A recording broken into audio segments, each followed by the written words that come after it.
हमने आपसे पूछा कि आपको पेन पेपर का प्रयोग करना नहीं है, किसी भी प्रश्न को सॉल्व करना नहीं है और आपको विद इन सेकंड आंसर करना है और सिर्फ ऑप्शन से ही आंसर करना है। तो क्या आप ऐसा कर सकते हो? करना क्या है, आपको पेन पेपर का प्रयोग करना नहीं है, प्रश्न जो भी होगा आपका उसे आपको सॉल्व करना नहीं है, साथ ही साथ आपको क्वेश्चंस के जो भी आंसर होंगे वो सिर्फ ऑप्शन से देने हैं और विद इन सेकंड आंसर देने हैं। क्या आप ऐसा कर सकते हो? यदि आप ऐसा बोलते हो कि ऐसा हम यहाँ पर नहीं कर सकते तो देखिए ये आपका 10वां प्रैक्टिस सेट है। इससे पहले आपके 9 प्रैक्टिस सेट आपके कंप्लीट हो चुके हैं और इस प्रैक्टिस सेट के अंदर जितने भी टाइप के क्वेश्चंस आएंगे उन सारे टाइप के क्वेश्चंस को बिना पेन पेपर के सॉल्व करना है। पेन पेपर का प्रयोग करना नहीं है, क्वेश्चन को सॉल्व करना नहीं है, बिना क्वेश्चन को सॉल्व किए ही सिर्फ ऑप्शन से सारे क्वेश्चंस के आंसर देने हैं। ठीक, इस प्रकार से हमें यहाँ पर करना है। तो इस प्रैक्टिस सेट के अंदर जितने भी आपके क्वेश्चंस आएंगे उसमें हम यहाँ पर इसी प्रकार से सारे क्वेश्चंस को सॉल्व करेंगे। और यहाँ पर आपको एक बात याद रखनी है कि यदि आप इस प्रकार से करना चाहते हैं तो आपको लिए बस सिर्फ एक ही शर्त रहेगी और वो शर्त क्या रहेगी कि जो भी बातें हम आपको बताएंगे वो बातें बस आपको अच्छे से याद रखनी होंगी और अच्छे से समझ लेनी होंगी। जितने भी टाइप के क्वेश्चंस होंगे उन सारे टाइप के क्वेश्चंस को सिर्फ आप ऑप्शन से ही आंसर करोगे, उन्हें आप सॉल्व बिल्कुल भी नहीं करोगे। कैसे करना है ध्यान से देखिएगा, जैसे जैसे हम बताते हैं सिर्फ उसी प्रकार से करना है। और आपके पास इस प्रकार के जितने भी प्रश्न हो जो आपके यहाँ पर इस प्रैक्टिस सेट में चल रहे हैं उन्हें आप वहाँ पर चेक कीजिएगा, उनके साथ आप प्रैक्टिस सेट लगाइएगा, उनके आंसर भी आपके सटीक बैठेंगे। 100% गारंटी हमारी है।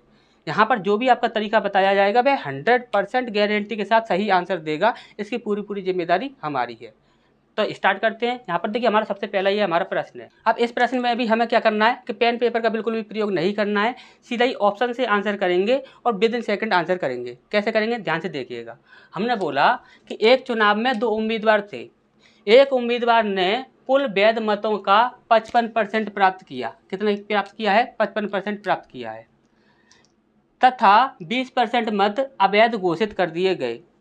यदि कुल मतों की संख्या इतनी हो तो दूसरे उम्मीदवार ने कुल कितने वैध मत प्राप्त किए, ये हमसे यहाँ पर पूछा गया है। तो हमने बोला कि हमें किसी से भी कोई भी मतलब नहीं है, हमें सिर्फ इससे मतलब है कि यहाँ पर हमसे पूछा क्या गया है और उसके बारे में बोला क्या गया है। हमने बोला कि यहाँ पर हमसे बोला गया है कि जो दूसरा जो उम्मीदवार था उसने कुल मतों की संख्या कितनी प्राप्त की है जो कि वैध मत हैं। हमने बोला कि उसका परसेंटेज कितना होगा, तो उसने बोला है कि यहाँ पर फर्स्ट जो कैंडिडेट था उसने वैध मतों का 55% प्राप्त किया था। यदि उसने 55% प्राप्त किया था तो सेकंड वाले ने कितना किया होगा? 45% प्राप्त किया होगा। हमने बोला यदि उसने 45% प्राप्त किया है तो उसके जो टोटल जो वैध मत है वो कितने हैं? आपके 45% है। यदि वे 45% है तो हमने आपको बोला कि यहाँ पर आप 45 से डिवाइड करके देख लो, जो ऑप्शन आपका डिवाइड हो जाएगा वही आपका आंसर होगा, जो ऑप्शन आपका डिवाइड नहीं होगा वह आपका आंसर नहीं होगा। आप बोलो सर हमें 45 का तो पहाड़ा भी नहीं आता। यदि 45 का पहाड़ा नहीं आता तो ये तो आता है कि नहीं यार 5 नाम 45 होता है, 5 का गुणा यदि हम 9 में करते हैं तो आपका 45 होता है। तो 45 से वही संख्या डिवाइड होगी जो कि 5 से और 9 से दोनों से डिवाइड होगी।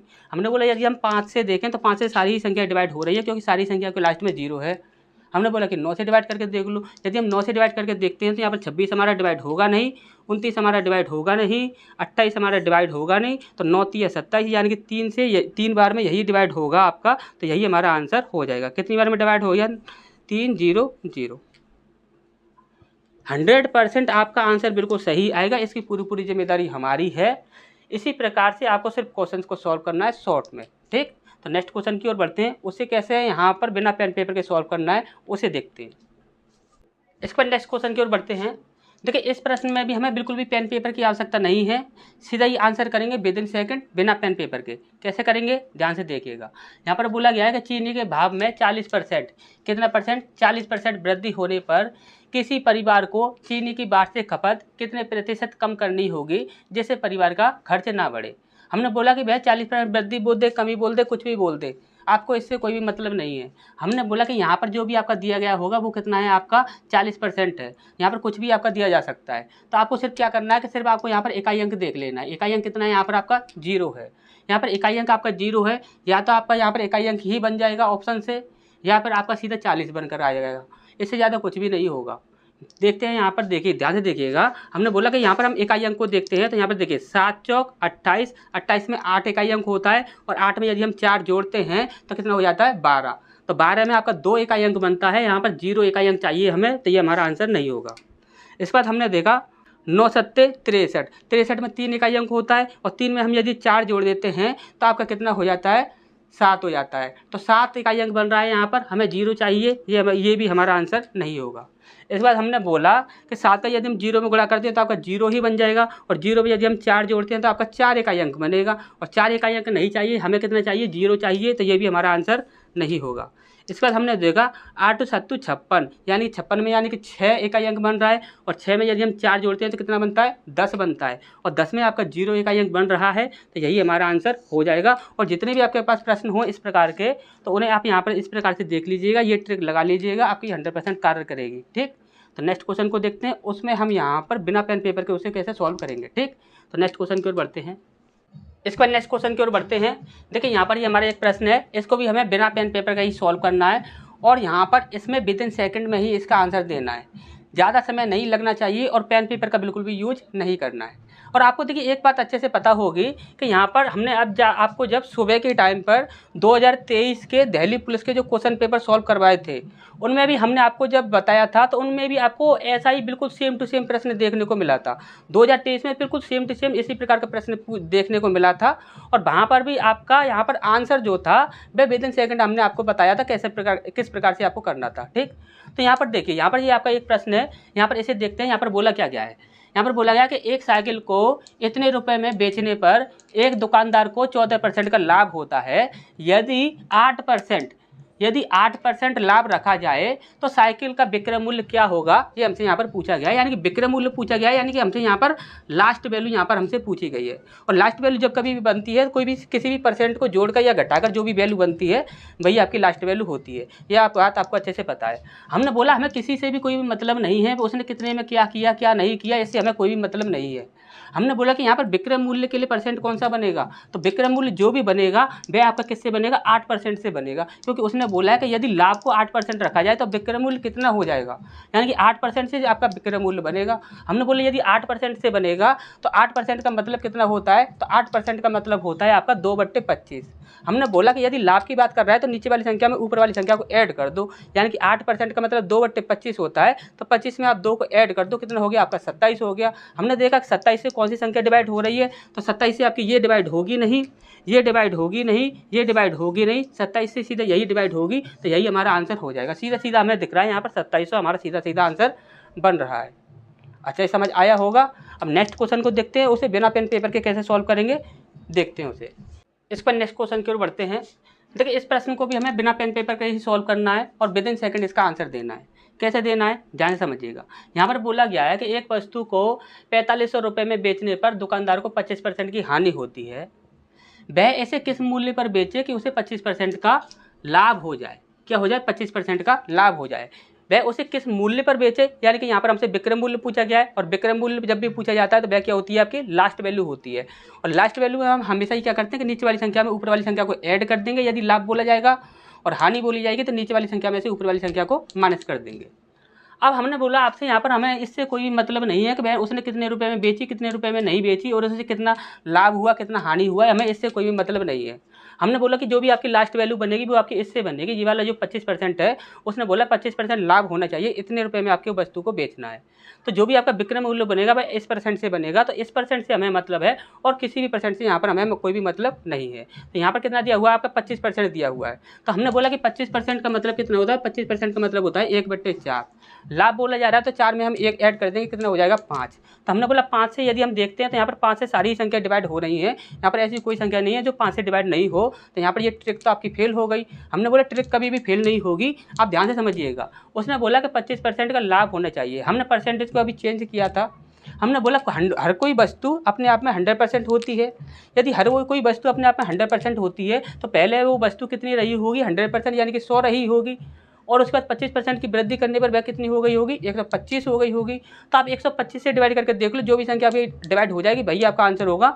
जो संख्या आपकी डिवाइड नहीं होगी तो वह आपका आंसर नहीं होगा। तो यहाँ पर फर्स्ट ट्रिक से आपका आंसर नहीं मिला, तो देखिए सेकंड ट्रिक से आंसर मिलता है कि नहीं मिलता है। तो यहाँ पर देखिए 125 से डिवाइड करके देखेंगे, क्योंकि लाभ बोला गया है तो 100 में हम 25 जोड़ देंगे तो 125 हो जाएगा। तो 125 से आपका 700 डिवाइड होता नहीं है, 800 डिवाइड होता नहीं है और 900 भी डिवाइड होता नहीं है। और 125 से आपका ये 7500 सीधा सीधा डिवाइड हो जाएगा और यही हमारा आंसर हो जाएगा। और इसे हम यदि देखें तो ये कितनी बार में डिवाइड हो जाएगा, तो 25 से 25 या 75, यानी कि ये आपका देखिए 6 बार में डिवाइड हो जाएगा। हम देखते थे यहाँ पर देखिए 125 जो है इसे हम ये 6 से इंटू करते हैं तो 6 5 30 की 0 हाथ से लेगी 3, 12 6 72, 73 74 75, यानी कि कितना हो गया आपका 75 आ रहा है। यानी कि ये आपका 6 बार में पूरा पूरा डिवाइड हो जाएगा, यानी 60 में ये आपका आंसर हो जाएगा। तो आपका कोई भी आंसर नहीं हो सकता, क्योंकि 125 से सिर्फ एक ही ऑप्शन डिवाइड है, तो वही आपका आंसर होगा। तो अच्छे से समझ आया होगा। नेक्स्ट क्वेश्चन को बिना पेन पेपर के कैसे सॉल्व करना है, आंसर कैसे करना है, ध्यान से देखते हैं। तो नेक्स्ट क्वेश्चन की ओर बढ़ते हैं। इस पर नेक्स्ट क्वेश्चन की ओर बढ़ते हैं। देखिए इस प्रश्न को भी हमें बिना पेन पेपर के सॉल्व करना है और यहाँ पर इतना ज़्यादा समय नहीं लेना है, विद इन सेकंड आंसर करना है। कैसे करना है ध्यान से देखिएगा। यहाँ पर हमसे बोला गया है कि 3 ग्वाले ए, बी तथा सी मिलकर एक चारागाह इतने रुपए में किराए पर लेते हैं। ए अपनी 18 गाय 4 माह चराता है, बी अपनी 16 गाय 6 माह चराता है, सी अपनी 14 गाय 7 माह चराता है। तब इसके लिए बी को कितना किराया देना होगा, ये हमसे यहाँ पर पूछा गया है। अब आपको अच्छे से पता है कि किराया जो भी लगेगा वह गाय के हिसाब से और यहाँ समय के हिसाब से लगेगा। कितनी गाय कितने समय के लिए चराई गई हैं उसके हिसाब से यहाँ पर आपका किराया लगेगा। जो भी आपका किराया लगेगा, यदि हमसे यहाँ पर पूछा गया किसके लिए पूछा गया है, तो यहाँ पर हमसे बी के लिए पूछा गया है।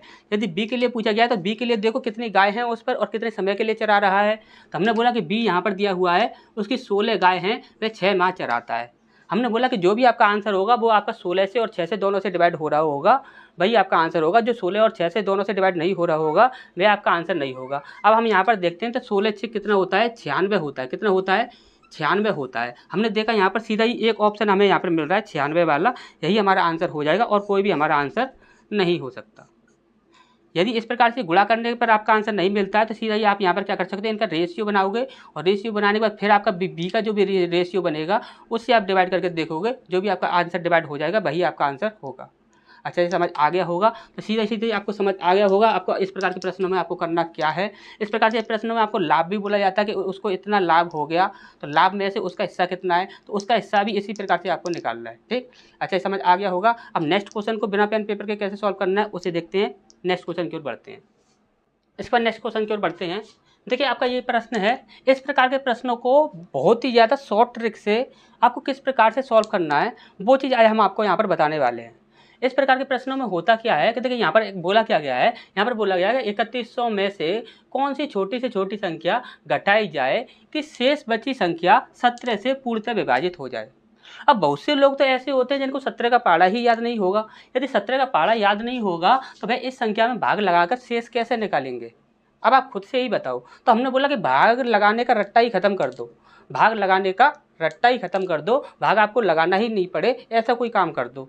हमने बोला कि यहाँ पर ये कितना है आपका 3100 है। अगर इस 3100 में यदि आप 17 से भाग लगाते हो तो जो भी आपका शेष बचेगा, जो भी आपका शेष बचेगा वही यहाँ पर हमें क्या करना होगा, आंसर हो जाएगा हमारा। वही आपका यहाँ पर पूर्णतः विभाजित होने के लिए उसे घटाना पड़ेगा, तो वहाँ पर क्या होगा, हमारा आंसर हो जाएगा। तो वह कौन सी संख्या होगी जो शेष बचेगी वो हमें यहाँ पर बतानी है। तो हमने बोला कि यहाँ पर आपको ज़्यादा दिक्कत करने की ज़रूरत नहीं है। हमने बोला कि यहाँ पर देखिए यहाँ पर कितना है, 3100 है। 17 का पाड़ा ऐसा पढ़ो जो कि यहाँ पर या तो 3100 से नीचे आ जाए या फिर 3100 से ऊपर आ जाए। तो आप बोले 17 दूनी 34 होता है, यानी कि 34 होता है। तो यानी कि हम यहाँ पर क्या ले सकते हैं, 3400, इस प्रकार से हम ये ले सकते हैं। तो ये संख्या आपकी पूरी पूरी 17 से डिवाइड हो जाएगी। अच्छा, जैसे आपको पता है कि 17 के पाड़े में 34 आ रहा है, तो ये संख्या आपकी पूरी पूरी 17 से यहाँ पर 17 से डिवाइड हो जाएगी। तो हमने बोला कि सीधा ही यहाँ पर ये वाली संख्या जो है इसको इसमें से माइनस कर दो। कितना बचेगा आपका, 300 बचेगा।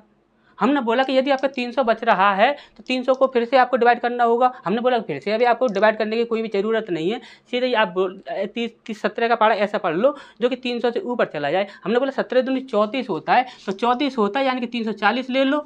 आपको 300 बच रहा है ना, तो 300 बच रहा है तो 340 ले लो। अब यहाँ पर हम 340 में से 300 को माइनस करते हैं तो कितना बचता है आपका, 40 बचता है। हमने बोला कि अब यहाँ पर हमारा कितना बच रहा है, 40 बच रहा है। यदि हमारा यहाँ पर 40 बच रहा है तो 17 का पहाड़ ऐसा पढ़ो, 17 दूनी 34, तो 34 बन रहा है, तो 34 तो 17 से डिवाइड हो ही जाएगा। यहाँ पर 34 को यदि हम 40 से डिवाइड कर देते हैं तो हमारी वो संख्या निकल कर आ जाएगी जो कि आपकी शेष बचेगी। तो 34 को यदि हम 40 में से माइनस करते हैं तो हमारा कितना बचता है, 6 बच जाता है। तो 6 हमारा यहाँ पर आंसर हो जाएगा। आप माइंड ही माइंड में इतनी कैलकुलेशन कर सकते हो, आप इजीली इतनी कैलकुलेशन सिर्फ माइंड ही माइंड में कर सकते हो। आपको सिर्फ क्या करना है कि सिर्फ घटाना ही घटाना है बस, और कुछ भी आपको करना नहीं है। तो यहाँ पर आपको अच्छे से समझ आ गया होगा, ये हमारा आंसर होगा नहीं, ये हमारा आंसर होगा नहीं, ये हमारा आंसर होगा नहीं। तो 17 से यदि हम इस संख्या में डिवाइड करें तो सिर्फ 6 ही यहाँ पर हमारा शेष बचेगा, तो यही वो संख्या हो जाएगी। अच्छे से समझ आया होगा। अगर फिर भी अच्छे से समझ नहीं आया हो तो इसके बाद एक नेक्स्ट क्वेश्चन और करा देते हैं, वो भी बिल्कुल मिलता जुलता इसी प्रकार से है। तो उसे कैसे सॉल्व करना है उसे भी हम इसी प्रकार से सॉल्व करेंगे। तो नेक्स्ट क्वेश्चन की ओर बढ़ते हैं। इसके बाद नेक्स्ट क्वेश्चन की ओर बढ़ते हैं। देखिए ये भी आपका उसी टाइप का प्रश्न है, इसे कैसे शॉर्टकट में सॉल्व करना है इसे ध्यान से देखते हैं। तो देखिए यहाँ पर बोला गया है कि 4508 के समीपतम कौन सी संख्या है जो 21 से पूर्णतः विभाजित हो। ठीक, हमने बोला कि आप 21 की देखोगे तो 21 का आपको बहुत से लोगों को तो पहाड़ा ही याद नहीं होगा, तो वह 21 से इस संख्या में डिवाइड कैसे करेंगे। गुणा कर करके देखेंगे, फिर उसके बाद भाग करके देखेंगे, फिर गुणा कर करके देखेंगे, फिर भाग कर करके देखेंगे, कितना ज़्यादा समय जाएगा आपका। हमने बोला कि भाग का गुणा का रट्टा ही खत्म कर दो, सीधा ही यहाँ पर इसका भाग का गुणा का रट्टा ही खत्म कर दो। आंसर आपका जो भी होगा वह विदिन सेकंड आएगा। कैसे आएगा ध्यान से देखिएगा। हमने बोला कि यहाँ पर देखिए, यहाँ पर कितना दिया हुआ है, ये दिया हुआ आपका 4508। हमने बोला 21 का पहाड़ा ऐसा पढ़ो, या तो इससे ऊपर चला जाए या फिर इससे नीचे चला जाए। तो हमने बोला 21 दूनी 42 होता है, यानी कि 42 होता है, यानी कि 4200 यदि हम रखते हैं तो यह 21 से पूरी तरह से विभाजित हो जाएगी। ये संख्या जो है वह 21 से पूरी तरह से विभाजित हो जाएगी। यदि ये संख्या 21 से पूरी तरह से विभाजित हो जाएगी तो आप इसको इसमें से माइनस कर दो। माइनस कर दोगे तो कितना हो जाएगा आपका, 308 हो जाएगा। 308 आपका बचा। अब आपको 308 को भी डिवाइड करना है, तो 308 को भी डिवाइड करने की जरूरत नहीं है। हमने बोला 21 दूनी 42 होता है, तो यहाँ पर 21 ले लेते हैं, तो यानी कि 210 हो जाएगा। 42 ज़्यादा हो रहा है ना, 21 दूनी 42 ज़्यादा हो रहा है, तो हमने 21 से कम 21 ले लिया, यानी कि 210 ले लिया। अब एक बात हमेशा याद रखिएगा, यदि इस प्रकार की ट्रिक आप लगाते हो तो वहाँ पर आपको, यदि आप कम कम ले रहे हो, देखिए यहाँ पर आपका 4508 था तो हमने 4200 लिया। अब यहाँ पर 308 है तो हमने यहाँ पर 210 लिया। यदि आप कम ले रहे हो तो आपको कम कम ही लेना होगा, यदि आप ज़्यादा ले रहे हो तो आपको ज़्यादा ही लेना होगा। इस प्रकार से आपको करना है। ठीक, तो यहाँ पर देखिए, यहाँ पर हमने इसको माइनस किया तो आपका 308 बचा। अब यदि हम इसको माइनस करते हैं तो यहाँ पर कितना बचेगा आपका, तो यहाँ पर बचेगा आपका 8 और यहाँ पर बचेगा आपका 9। कितना बच गया आपका, 98 बच गया। हमने बोला और यहाँ पर यदि हम देखते हैं तो 21 दूनी 42, 21 63, 21 चौक 84 होता है। तो 84 को यदि हम इसमें से माइनस करते हैं तो यहाँ पर आपका कितना बचेगा, 6 वो बच जाएगा। तो यहाँ पर आपका 14 बच गया। कितना बच गया, 14 बच गया। यानी कि 14 वह संख्या है जो कि अभी बची हुई है, जो कि 21 से विभाजित नहीं होगी। ये हमारा यहाँ पर शेष हो गया। अब हमने बोला कि 14 तो यहाँ पर यदि हम 14 को यदि हम देखते हैं तो वह 21 से तो विभाजित नहीं हो रहा है, तो हमें तो ऐसी संख्या चाहिए ना जो कि 21 से विभाजित हो जाए। तो हमने बोला कि 14 में ऐसी कौन सी संख्या जोड़ी जाए कि वह 21 बन जाए। तो हम बोलेंगे कि 14 में यदि हम 7 जोड़ देते हैं तो वह 21 बन जाएगा। तो वह 21 बन जाएगा तो 21 से पूरी तरह से विभाजित हो जाएगा। तो यानी कि 7 वह संख्या है, 7 वह संख्या है जो कि यदि हम यहाँ पर इस वाली संख्या में जोड़ दें तो हमारा जो भी ये संख्या बनेगी वह 21 से पूरी तरह से विभाजित हो जाएगी। अब हमने बोला कि 7 को यदि हम इसमें जोड़ते हैं तो यहाँ पर देखिए इकाई अंक सबका यहाँ पर अलग अलग है। यदि इकाई अंक सबका अलग अलग है तो सीधा जोड़ने की ज़्यादा ज़रूरत नहीं है, सीधा ही यहाँ पर जाएगी इकाई अंक को ही जोड़ देती है। 7 दूनी 14 और 1 15, यानी कि यहाँ पर आपका 5 इकाई अंक बनेगा। तो 5 इकाई अंक आपका कहीं पर भी नहीं बन रहा, तो यहाँ पर आंसर कितना हो जाएगा हमारा, 4515। अच्छा समझ आया होगा। नेक्स्ट क्वेश्चन की ओर बढ़ते हैं। इसको नेक्स्ट क्वेश्चन की ओर बढ़ते हैं। देखिए इसे भी हमें यहाँ पर क्या करना है, विदिन सेकंड सॉल्व करना है। कैसे करेंगे ध्यान से देखिएगा। यहाँ पर बोला गया है कि यहाँ पर वह छोटी से छोटी संख्या कौन सी है जिसे क्रम से 2 3 4 5 6 से 6 में से किसी से भी विभक्त करने पर एक शेष बचे। कितना शेष बचे, एक शेष बचे, लेकिन 7 से वह संख्या पूर्णतः विभाजित होनी चाहिए। अब हमने देखा यहाँ पर 7 से देखें तो यहाँ पर देखेंगे तो यहाँ पर 7 से एक साइड डिवाइड होगा नहीं, और बाकी के ऑप्शन आपके 100% 7 से डिवाइड हो रहे होंगे। ये बात तो कंफर्म है, क्योंकि एक आधा ऑप्शन तो ऐसा दे ही देता है कि यहाँ पर उसने सीधा सीधा बोला है कि 7 से विभाजित होनी चाहिए पूरी तरह से। तो 7 से कभी कभी एक ऑप्शन तो ऐसा दे ही देगा वो, तो बाकी के ऑप्शन तो वह नहीं देगा। अब यहाँ पर हम देखें तो यहाँ पर ध्यान से यदि हम देखें तो आपको अच्छे से पता है कि 5 से डिवाइड होने का नियम क्या कहता है, कि 5 से डिवाइड होने का नियम ये कहता है कि अंतिम अंक जो होंगे 2 है आपके, यदि 5 से डिवाइड हो जाएंगे तो वही आपकी संख्या 5 से डिवाइड होगी। लेकिन यहाँ पर आप देख रहे हो तो 70 तक तो डिवाइड हो जाएगा, लेकिन यहाँ पर 3 बच जाएगा, तो ये आपका आंसर नहीं होगा। ठीक। और बाकी आपके 5 से डिवाइड हो रहे हैं। और यहाँ पर यदि हम देखते हैं तो हम यहाँ पर देखते हैं तो 4 से देखें तो यहाँ पर देखिए 4 से आपका 20 तक डिवाइड हो जाएगा, 4 7 28 तक डिवाइड हो जाएगा, फिर भी यहाँ पर क्या होगा 3 शेष बच जाएगा। तो यानी कि ये भी हमारा आंसर नहीं होगा। जब हमारे तीनों ऑप्शन कट चुके हैं तो हमारा सही आंसर क्या हो जाएगा, ए हो जाएगा। अच्छा, ये समझ आया होगा। नेक्स्ट क्वेश्चन की ओर बढ़ते हैं। इसके बाद नेक्स्ट क्वेश्चन की ओर बढ़ते हैं। देखिए यहाँ पर ये जो आपका प्रश्न है इसमें भी आपको पेन पेपर की बिल्कुल भी आवश्यकता नहीं है, सीधा ही यहाँ पर आंसर करना है, सीधा ही ऑप्शन से। कैसे आंसर करेंगे, ध्यान से देखिएगा। इस प्रश्न को थोड़ा ध्यान से समझिएगा। यहाँ पर हम आपको जो बताने वाले हैं वो आपका पहले की तरह ही है, लेकिन थोड़ा सा आपको ऐसा लगेगा थोड़ा हटकर है, लेकिन है वही चीज़, टोटल वही चीज़ है, लेकिन ऐसा लगेगा थोड़ा हटकर है। ठीक। अब यहाँ पर ध्यान से समझिएगा। हमने बोला कि यहाँ पर बोला गया है कि किसी वस्तु के मूल्य में पहले 10% की वृद्धि तथा इसके बाद 20% की वृद्धि की गई। यानी कि पहले तो किसी वस्तु के मूल्य में 10% की वृद्धि कर दी गई, फिर उसके बाद में भी उसमें 10% की वृद्धि कर दी गई।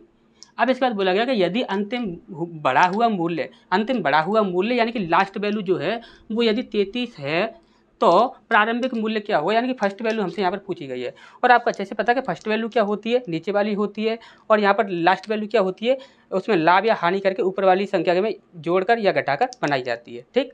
तो अब हम यहाँ पर बात करें तो यहाँ पर देखिए पहले 10% की वृद्धि कर रहा है, उसके बाद फिर से वृद्धि कर रहा है, यानी कि दोनों बार वृद्धि कर रहा है। यदि वृद्धि कमी कर रहा हो तो हम इसका अंतर निकाल देते। यदि यहाँ पर अगर वृद्धि कर रहा है तो यहाँ पर देखिए 20 और 10 कितना हो जाएगा, 30 हो जाएगा। और 20 और 10 का गुणा करते हैं तो कितना हो जाता है आपका 200 हो जाता है। 200 में से 100 से आपका 100 डिवाइड हो जाएगा, बचा कितना आपका 2। यानी कि यहाँ पर आपका कितना हो जाएगा 20 और 10 30 और 2 32।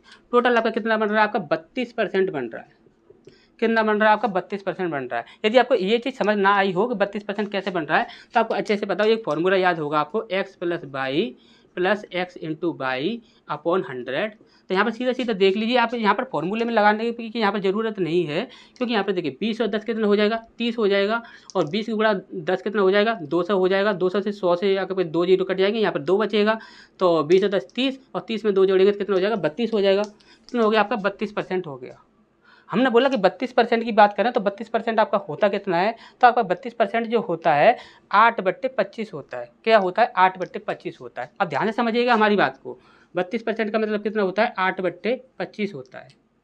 हमने बोला कि फर्स्ट वैल्यू तो आपकी ये होती है, जो कि हमसे प्रारंभिक मूल्य पूछा गया है, तो भैया तो आपकी फर्स्ट वैल्यू तो आपकी ये होती है। हमने बोला कि ठीक है, आपकी फर्स्ट वैल्यू ये होती है। हमने बोला कि भैया यदि लाभ की बात कर रहा था, तो यदि वह लाभ की बात कर रहा था तो आपकी लास्ट वैल्यू जो होगी, जो कि आपकी दी गई है, यहाँ पर 33 दी गई है, तो बेहतर आपकी जोड़कर बन रही होगी नीचे वाली वैल्यू में। तो हमने बोला 25 में यदि हम 8 जोड़ते हैं तो हमारा कितना बनता है, तो आपको अच्छे से पता है कि 25 में यदि हम 8 को जोड़ते हैं तो आपका 33 बन जाएगा। यानी कि 100% यहाँ पर आपकी देखिए 25 में 8 जोड़कर यदि 33 बन रहा है तो फर्स्ट वैल्यू जो होगी 100% आपकी कितनी होगी, 25 ही होगी। तो यहाँ पर हमारा सही आंसर कितना हो जाएगा, डी हो जाएगा। बाकी को कोई भी आंसर आपका यहाँ पर सही नहीं हो सकता। अच्छे समझ आया होगा। नेक्स्ट क्वेश्चन की ओर बढ़ते हैं। इस पर नेक्स्ट क्वेश्चन की ओर बढ़ते हैं। देखिए यहाँ पर ये आपका एक प्रश्न है। इस प्रश्न में हमें बिल्कुल भी पेन पेपर की आवश्यकता नहीं है, सीधा ही यहाँ पर ऑप्शन से आंसर करेंगे। कैसे करेंगे, ध्यान से देखिएगा। यहाँ पर हमसे बोला गया है किसी कार्य के 7/10 भाग को ए 15 दिन में पूरा करता है, उसके पश्चात वह बी की सहायता से शेष कार्य को 4 दिन में पूरा करता है। पूरे कार्य को ए तथा बी मिलकर कितने दिनों में पूरा कर देंगे, ये हमसे यहाँ पर पूछा गया है। हमने बोला आपको कुछ भी नहीं करना, सीधा ही आप ये देख लो कि आपका यहाँ पर कितना समय दिया गया है। तो दिया गया है आपका 15 दिन और यहाँ पर 4 दिन। हमने बोला 15 और 4 का एलसीएम कितना हो जाएगा, तो 15 और 4 का एलसीएम हो जाएगा आपका 60। हमने बोला कि ऊपर आपका 100% 60 बन जाएगा, या फिर आपका 60 में 0 इकाई अंक होता है तो आपका 0 इकाई अंक बनेगा। यहाँ पर भी आपका 0 इकाई अंक नहीं बनेगा, या फिर ऊपर आपका 60 नहीं बनेगा, भैया कभी भी आपका आंसर नहीं होगा। तो हमने बोला कि यहाँ पर देखते हैं तो 10 या 30 और 30 में 1 जोड़ते हैं तो कितना हो जाएगा 31। तो यहाँ पर आपका यहाँ पर इकाई अंक 1 बन रहा है, तो ये हमारा आंसर नहीं होगा, हमें 0 इकाई अंक चाहिए। इसके बाद हमने बोला 13 × 39 और 1 40। 40 में आप देखोगे तो इकाई अंक कितना होता है, 0 होता है, और हमें 0 ही यहाँ पर चाहिए, तो यही हमारा आंसर हो सकता है। अभी हमें और ऑप्शन को भी चेक करना है। 8 चौक 32 और 1 33। यहाँ पर ऊपर कितना बन रहा है, 33 बन रहा है, यानी कि 3 इकाई अंक बन रहा है, हमें 0 चाहिए, तो ये हमारा आंसर नहीं होगा। 12 × 36 और 2 38। 38 में आपका 8 इकाई अंक बनता है, आपका 0 नहीं बनता है, तो ये भी हमारा आंसर नहीं होगा। तो यहाँ पर हमने देखा 13 × 39 और 1 40, यानी 40 में आपका 0 इकाई अंक बन रहा है और किसी भी 0 इकाई अंक नहीं बन रहा है, तो यही हमारा आंसर होगा और कोई भी हमारा आंसर नहीं हो सकता।